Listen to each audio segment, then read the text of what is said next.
Hi friends, this is Katya Gorbacheva with TotalBodyLab. Welcome to the video.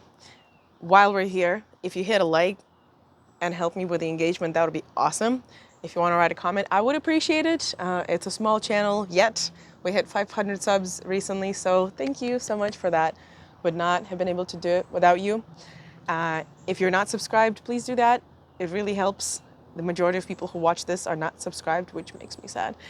Anyways, if you don't like the video, you can unclick the like in the end, okay?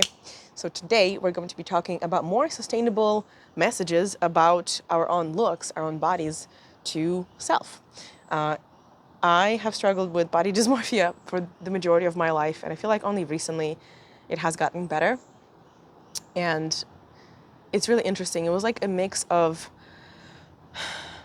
external messages and my internal talk to self and therapy that has made it better. I know every single body dysmorphia and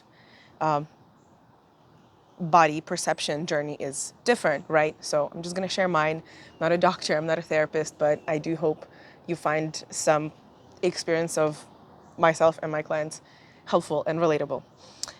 So yeah, I guess for me, getting rid of the bad connotation of the word fat was really great. And I know it's a trigger word for a lot of people, but it's kind of like understanding that I have fat does not make me a bad person. And then I could move on to saying understanding that I am fat, doesn't describe me badly in any way. It's like if I'm short or tall or my nose is long or my hair is brown, like I am fat. And to me, I guess the leftover of my dysmorphia is that I see all the people who are not on bodybuilding stage as a little fat. So if you're not shredded to the bone, I guess for me, people are only in two states. You're lean and you're shredded and you're almost ready to step on stage, which is usually unhealthy, or you're a little bit fat, which translates into normal people language as you have a little bit of fat, right? And I guess when I started accepting those messages and not really being concerned about those words, it was like protection. If especially my mom said that I was fat or anybody on the internet, I'd be like, oh yeah, I know, I'm a little fat. Like that's fine. I'm not on stage. I'm not a bodybuilder. So that was like an awesome shield that I've built for myself. So that word is not an offensive word for me any longer. The problem is I do use it to describe others, and I forget that they have a different connotation for the word fat. And it is a trigger, it is a bad word, it is an offensive word, and they start thinking about themselves like, oh my gosh, I need to lose weight, I need to lean out, I need to do blah, blah, blah. So that's dangerous. So anyways, I would, if you see the messages on the web that you're uncomfortable with, or somebody says something that has made you uncomfortable, do ask these questions. Does this help me build the invisible prison of self-objectification? Does this project myself against my worst fears? And it's not necessarily to get a yes or no answer. It's just kind of to see, oh, these are unrealistic beauty standards that are taking place. They are also taking place in my head. So maybe I just need to step away from talking about my body or others' bodies this way. It's very rare that we look inside to find value, right?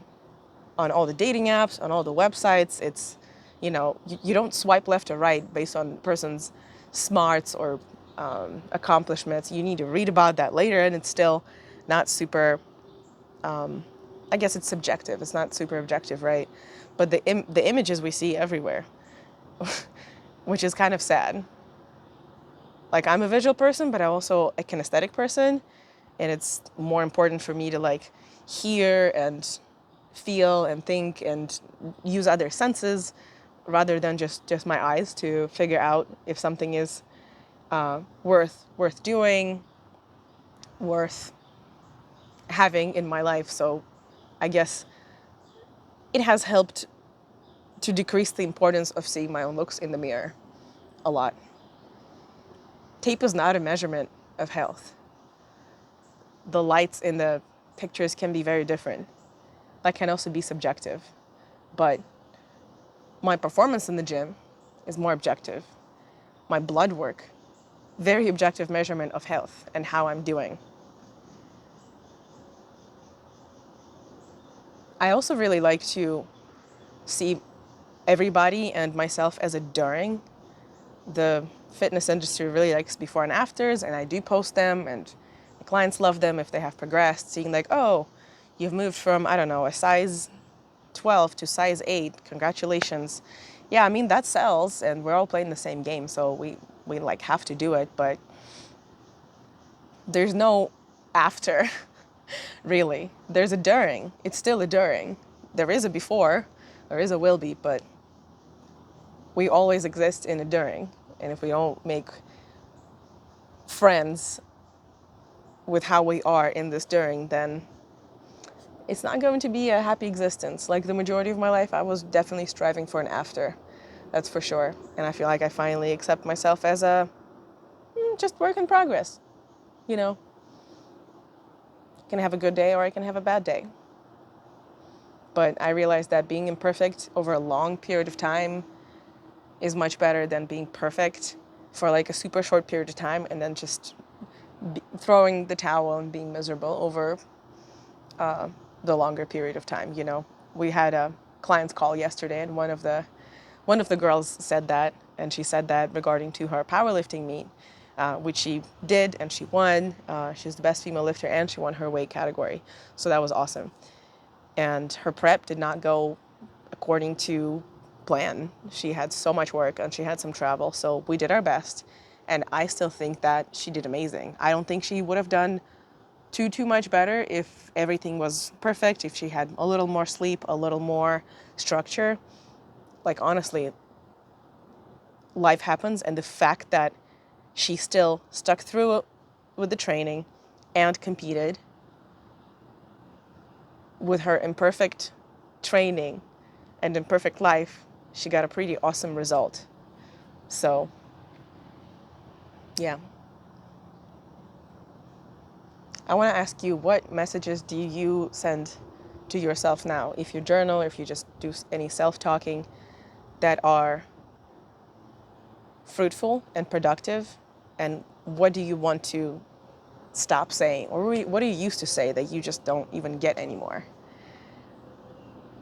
Share that in the comments. I would really appreciate it. And maybe how you move to the stuff that you used to say that's not productive to something that you say now that actually makes you feel worthwhile. I would really appreciate it. Thanks for tuning in, and I will see you in the next video. Bye.